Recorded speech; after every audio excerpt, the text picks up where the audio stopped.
350 tahun. Demikian pengajaran sejarah resmi negeri ini atas jejak penjajahan Belanda. Pada awalnya, bangsa Belanda datang bukan untuk menjajah. Sama seperti bangsa-bangsa Eropa lain yang datang ke Nusantara, Belanda datang untuk berdagang.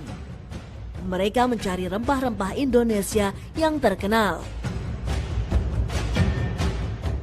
Kedatangan Angkatan Perang Belanda pada awalnya bertujuan untuk melindungi perusahaan dagang Belanda VOC. Angkatan Perang inilah yang pada akhirnya menjajah bangsa-bangsa di Nusantara. Maka berubahlah status Belanda dari berdagang menjadi penjajah.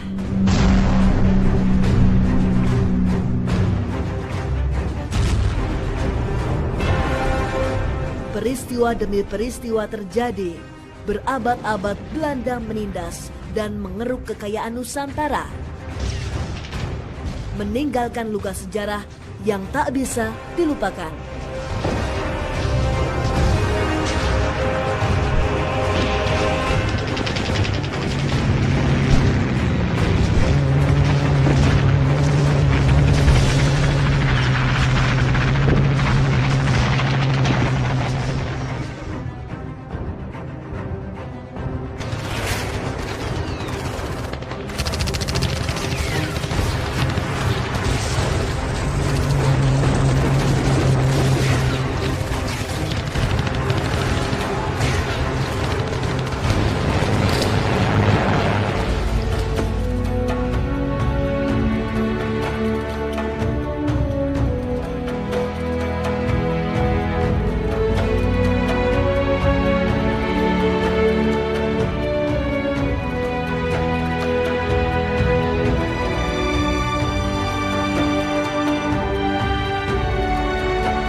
Kekayaan alam bumi pertiwi memang telah menyilaukan bangsa-bangsa Eropa sejak abad pertengahan.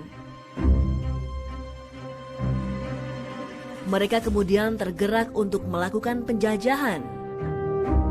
Berbarengan dengan balutan kemajuan ilmu pengetahuan, penyebaran ajaran Tuhan, dan terutama untuk kemakmuran dan kekayaan. Penjelajahan bangsa Barat mencari rempah Nusantara melewati sekian kisah dan peristiwa. Mulai dari Columbus yang tersesat dan menemukan benua Amerika pada tahun 1493, sampai Francisco Serrao yang mendarat di Ternate pada tahun 1512. Di tahun yang sama, Spanyol juga tidak mau kalah. Mereka mendarat di bagian lain Kepulauan Maluku, yakni Tidore.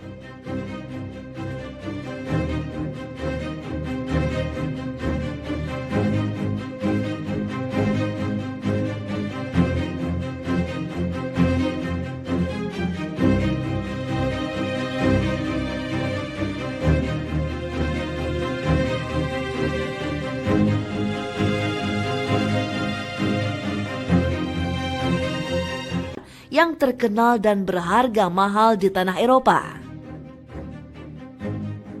Sumber daya alam Nusantara, terutama rempah-rempah, jadi rebutan bangsa Eropa sejak abad 15.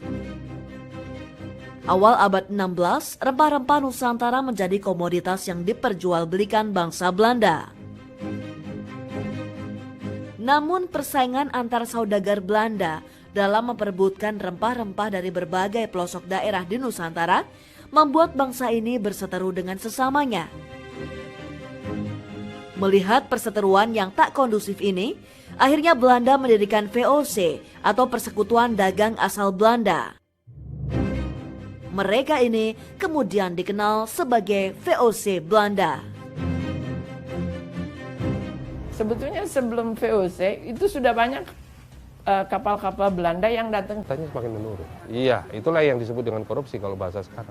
Sebetulnya 1795 dia udah bangkrut. Banyak utang, punya kapal dagang, ambil gitu, nggak disetor. Bangkrutnya begitu. Sebetulnya ya korupsi. Kalau orang kita kan nyebut VOC itu Verhan under korupsi, jadi tenggelam di bawah korupsi.